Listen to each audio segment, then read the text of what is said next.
روند کار شد با کتاب. روند کار با کتاب پس این شد که بحث ما اینه که ما توی پودمان دوم بچه‌ها رو از همون اول هول میدیم توی مدل سازی، همه چیز رو واسهشون آماده میکنیم.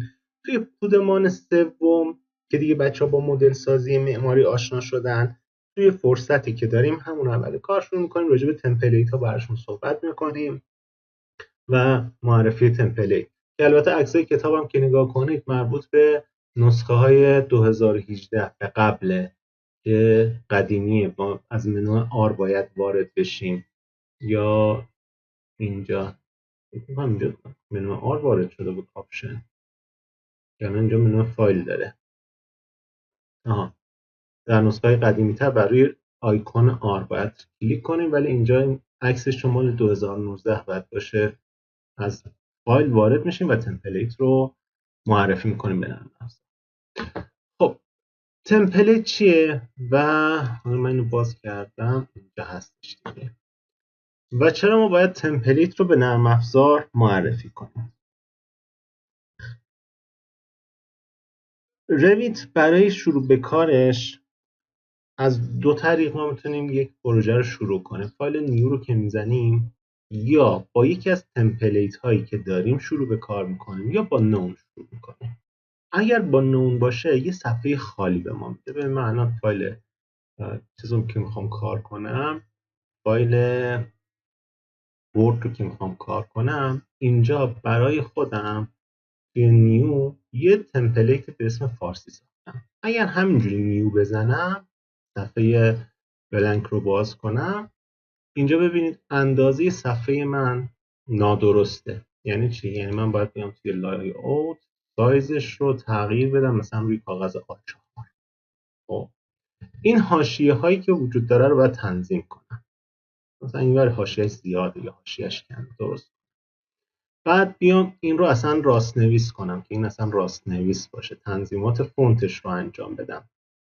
کارهای از این دست رو هر بار که من یه فایل جدید، یه پروژه جدید میخوام، یه سند جدید میخوام توی ورد درست کنم، باید بیام هر بار یک دور این کارها رو تکرار کنم.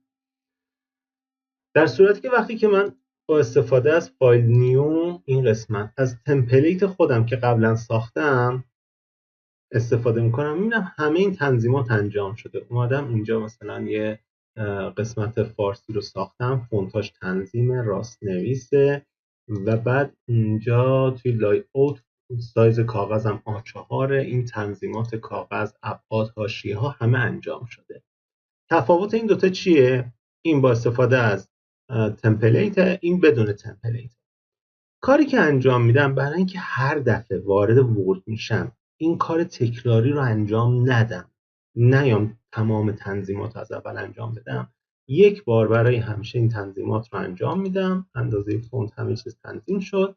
بعد میام چیکار میکنم؟ این فایل رو سیو از میگیرم به صورت چی؟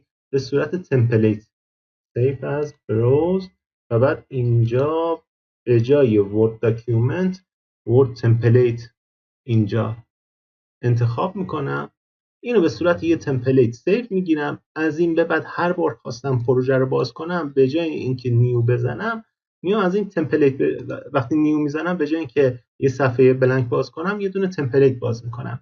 حتی همونجور که میبینید خود رویت، خود ورد، ببخشید چون من راجع به رویت میخوام صحبت کنم قاطی میکنم، خود ورد تعداد زیادی تمپلیت آماده کرده. یه سری مثلا سربرگ‌ها، یه سری حالت‌های مختلف که حالا اگه به اینترنت وصل باشیم که هستیم، مثلا میتونیم بریم توی نامه‌ها، توی قسمت‌های مختلف، این خودش تمپلیت‌های مختلفی آماده کرده، تزییناتشون که آماده کرده، همه چیزشون هست و شما میتونید خیلی راحت کارتون رو توی اونها شروع کنید. پیش‌فرضی که اونجا لازم دارید رو انتخاب کنید. مثلا این برای رزومه نوشتن چیز قشنگی بود، مثلا فقط عکس رو عوض میکنید و فونت ها، محل نوشتن و چیزهای دیگهش همه چیز آماده است، میتونید انجام بدید. ما همین کار رو